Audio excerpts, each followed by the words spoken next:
some of the best gifts that I've ever received have come from my father. And my father was a wonderful man. He really, my mom and my father, they really went the extra mile, I think, to make sure that my sister and I, when we were little, we had it all. I mean, we had a wonderful life, you know, as kids, and we had plenty to do. My parents spent a lot of quality time with us. And my father, wow. I want to tell you about some of the gifts that my father has given me. And I know that I've said this one story before, but I think it's very important that I just kind of review it. I know some of you are familiar with this story because I've told it before on this channel. I would think the very best gift that my father ever gave me, well, my sister and I, was the Toys R Us trip that we took. When I was about, I don't know, 5 or 6, somewhere in there, one random Saturday, my father, he took my sister and I to Toys R Us. And it wasn't unusual to go there or unusual to, you know, get toys because, you know, my sister and I, we shared a room when we were little, and our room was full of toys, like full. We had everything, you know. Great memories. Anyway, my father takes us to Toys R Us one Saturday. Once we get inside the store, he told us, get anything you want. Get anything you want. And we can get anything we want. He said, yeah, get anything you want. And man, okay.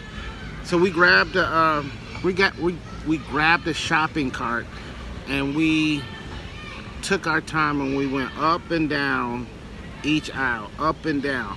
Now we had to really pay attention, I guess, to what we got, because like I said, we had so much stuff at home already.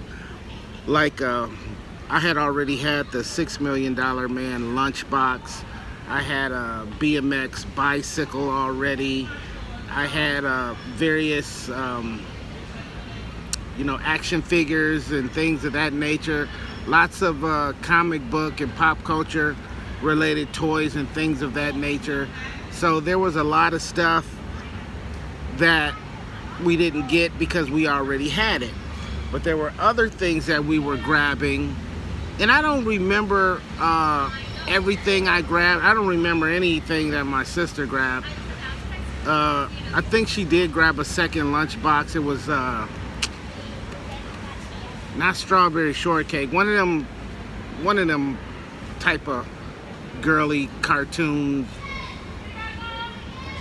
lunchboxes. Anyway, cause she had 2 lunchboxes. I only had the one. Anyway, so I just remember we going up and down and up and down and up and down each aisle. And my father, he just walked behind us, and he never said a word. He never said a word. He just went up and down. It wasn't any kind of special occasion. We weren't into like birthdays or, I don't know, Christmas and all that stuff. It wasn't anything like that. It was just literally a random Saturday. I do remember picking up the, I was a huge $6 Million Man, Steve Austin fan, because of the TV show Bionic Woman and all of that. And I do remember, you know, grabbing the spaceship. I don't know if some of you, this is 70s stuff, grabbing a big spaceship, and for some reason I just thought that, because I didn't have the action figure, and I just thought that the action figure would be inside of the spaceship, and it wasn't. I remember going home and opening it up, and I'm like, where's Steve Austin? He wasn't in there. But I remember once we got this basket full of toys, we asked if we could get our cousins Sean and Aaron, who live right around the corner from us. We asked if we could get them stuff too, and my father said sure. And so I do remember grabbing these big Tonka trucks for my cousin, and grabbing, because I was grabbing for my cousin Aaron, and my sister was grabbing for our cousin Sean, who was a female. So I remember grabbing Aaron like Tonka trucks. I remember grabbing some action figures and just like superhero accessory type stuff. Like they would have like some kind of thing that shot spider webs, like Spider-Man, but it was more like bubbles or something that shot bubbles or whatever. And I remember there was a Wonder Woman lasso, because even though she didn't have one that I can remember, I think she had one from the cartoon. Somewhere in there was a lasso, and just stuff like that. At this point, the cart's overflowing, and turned around and said to our father, okay, we're done. He's like, okay, let's go. So we went up to the cash register, and he paid for everything. Now let's face it, when it comes to toys, when it comes to candy, when it comes to comic books or anything that you collect, the more you have, the better. You know what I mean? The only thing better than, you know, one trading card is 10 trading cards. And the only thing better than 10 trading cards is 50 trading cards. You follow me?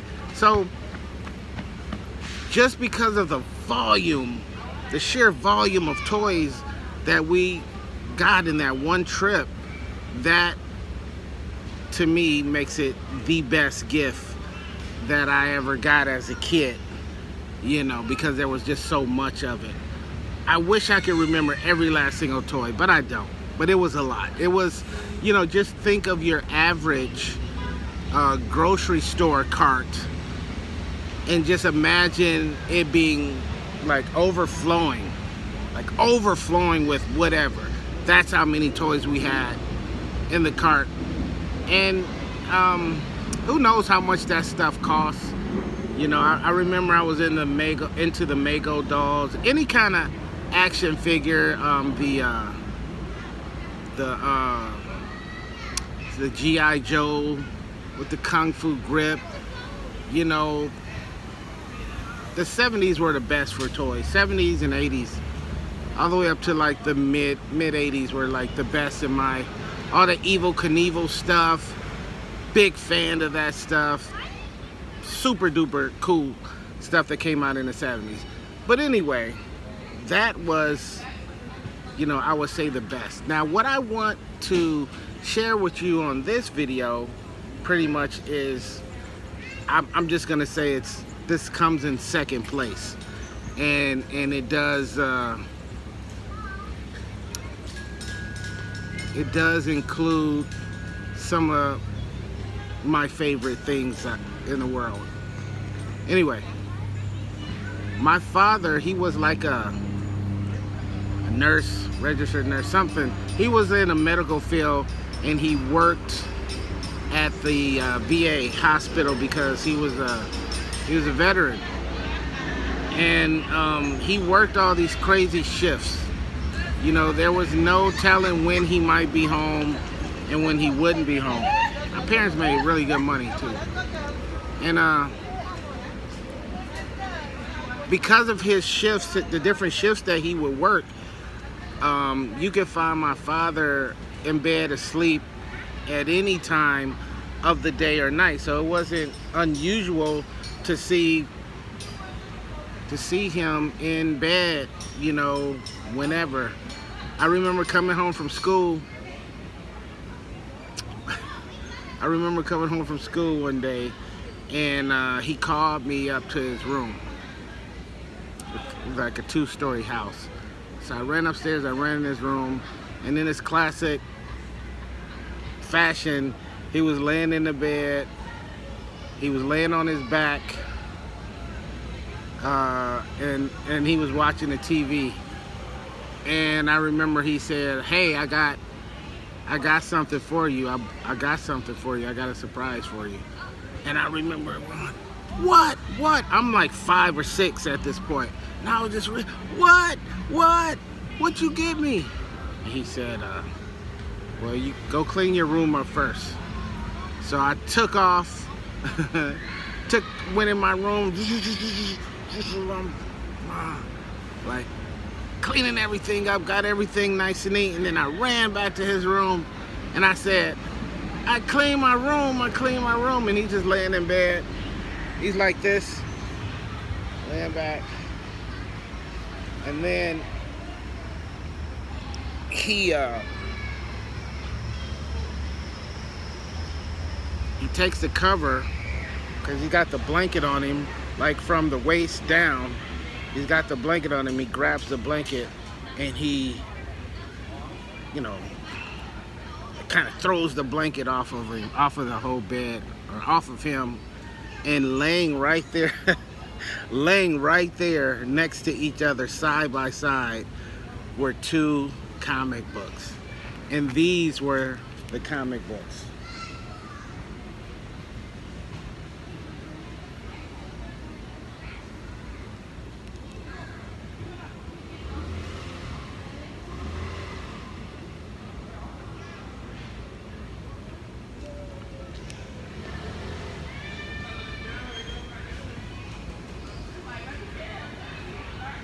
These have to be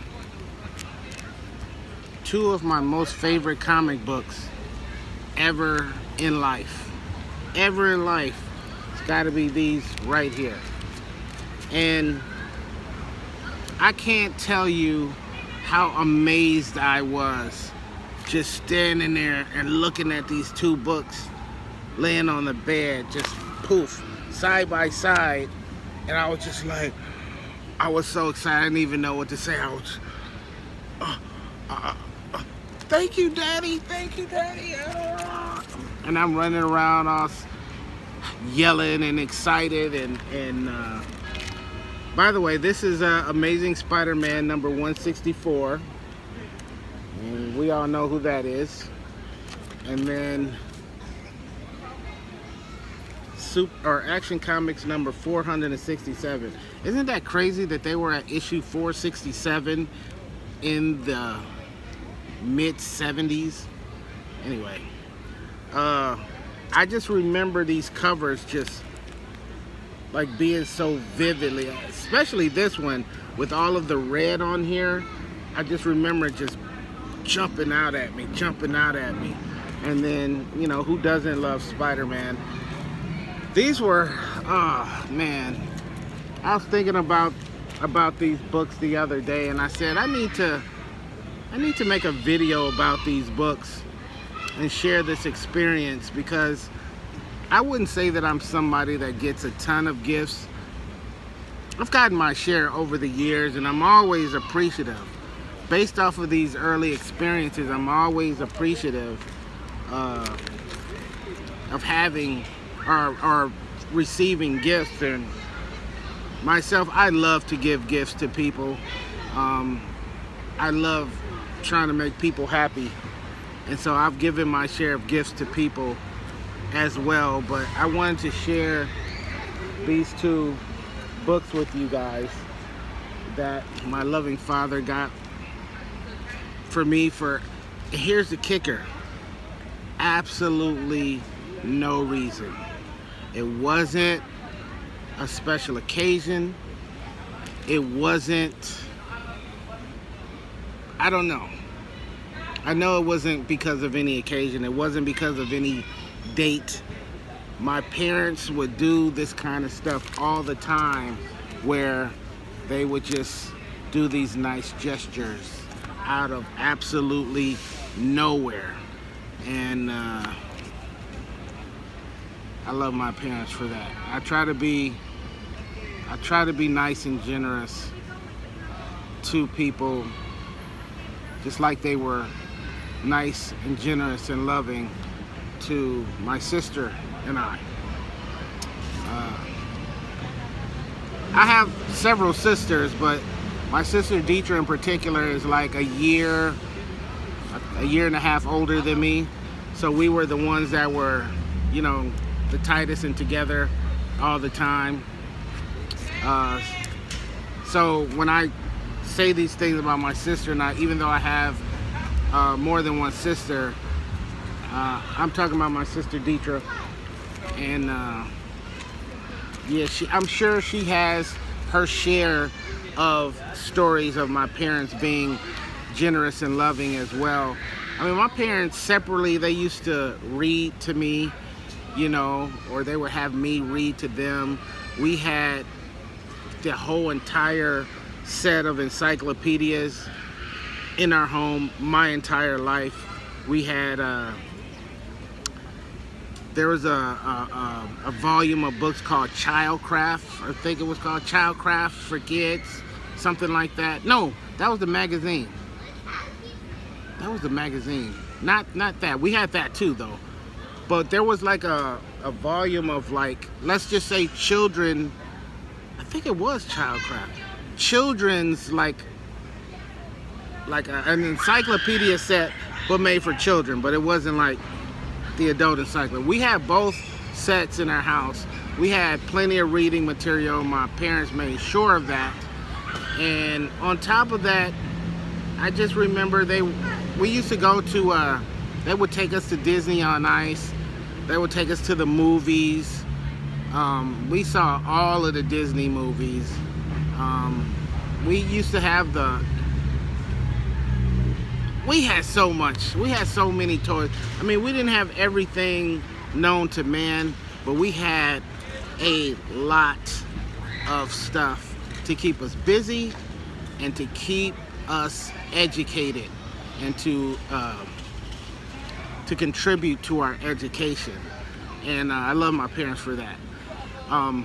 Back to comic books, I remember there were some years later, and my father, you know, I wouldn't say he was a comic guy of any sort. He just knew that I loved comic books and that I collected them. Some years later, I had a hospital stay, and I just remember my father going out and coming back, and he had this warlord comic book, and that was my introduction to that book. I'm gonna show you what that issue looked like. But he, I'm sure he just went to the first comic book stand and grabbed the first comic book he came in contact with and bought it and was thinking, oh, this will make him happy. I doubt that he took any more than 10 seconds to actually choose one for me. But that was another wonderful gift. And I have several copies of that book. And every time I see one, because it's not a rare book or an expensive book, but every time I'm out in the wild and I see one, I buy it. So I've got a number of copies in my collection, but it was another cool gift that my father got for me as a kid. And yeah, I love you, Pop, and I miss you. This is Daryl D. Peace.